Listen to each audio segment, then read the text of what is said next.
सभी को नमस्कार। करियर फर्स्ट चैनल पर आप सबका स्वागत है। डिक्टेशन लिखने के लिए तैयार हैं? Yes, ready, start.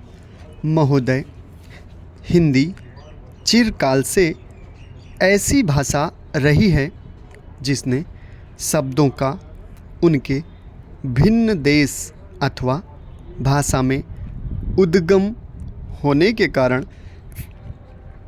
बहिष्कार नहीं किया। सच पूछिए तो सभी जीती जागती भाषाओं का यह एक गुण है कि वे अपने शब्द भंडार को बढ़ाने में हिचकती नहीं, चाहे शब्द किसी भी उद्गम के हों।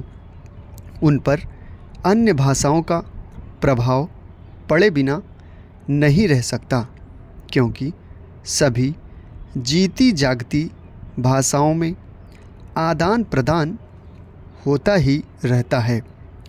इसलिए जब हम हिंदी को भारत के लिए एक सार्वभौम भाषा बनाना चाहते हैं तो प्रादेशिक भाषाओं के शब्दों और मुहावरों के लिए भी द्वार खुला रखना चाहिए। मैंने ऐसे कई लोगों के लेख देखे हैं जो हिंदी भाषी नहीं हैं और जिन्होंने हिंदी का अभ्यास राष्ट्रीय कामों के लिए ही किया है।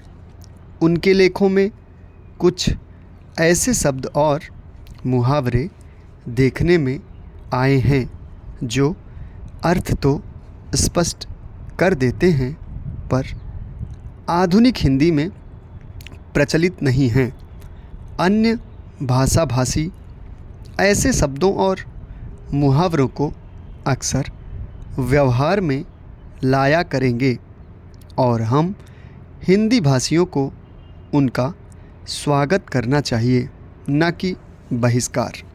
हिंदी सच्चे अर्थ में राष्ट्रभाषा तभी होगी जब भारत के सभी निवासी इसके साथ प्रेम करने लगेंगे और इसकी उन्नति में अपना गौरव मानने लगेंगे। यह भावना तभी उत्पन्न और परिपुष्ट हो सकती है जब वे यह समझने लगें कि हिंदी में कुछ उनकी भी अपनी देन है और हिंदी पर उनका भी कुछ अधिकार है। मैं समझता हूँ कि हमें इस भावना का स्वागत करना चाहिए और इससे डरना नहीं चाहिए। मैं तो यह भी मानता हूँ कि कहीं कहीं हमारे व्याकरण पर भी अहिंदी भाषियों का प्रभाव पड़ेगा और हमको उससे भी नहीं डरना चाहिए। इसलिए मैं चाहता हूँ कि हिंदी भाषी और हिंदी संस्थाएं निष्प्रिय भाव से हिंदी की श्रीवृद्धि में लग जाएं, जिससे अन्य भाषा भाषी भी उसके विभिन्न प्रकार के साहित्य से परिचय पाने के लिए उसे सीखना आवश्यक समझें। जिस प्रकार आज कोई भी विद्वान आधुनिक विज्ञान से परिचय प्राप्त करने के लिए यूरोपीय भाषाओं का अध्ययन करना आवश्यक समझता है, यदि केवल काव्य अथवा ललित कला संबंधी ग्रंथ ही यूरोपीय भाषाओं में होते तो हमको उन भाषाओं को सीखने की शायद आवश्यकता भी न होती। पर विज्ञान से परिचय प्राप्त करने के लिए उन भाषाओं का जानना अनिवार्य हो गया है।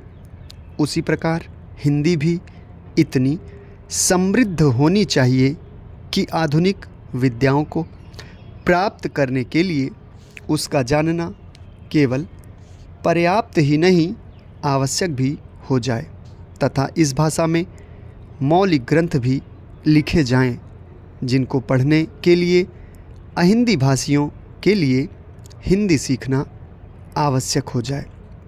जितनी बड़ी संख्या हिंदी जानने वालों की है, उतनी बड़ी संख्या संसार की 2-3 भाषाओं के बोलने वालों की है। इसलिए यदि इतने लोगों में यह भावना उत्पन्न हो जाए कि वे हिंदी को संसार की भाषाओं में समुचित स्थान उपलब्ध कराना चाहते हैं, तो हिंदी का गौरव बढ़ेगा। समाप्त। धन्यवाद।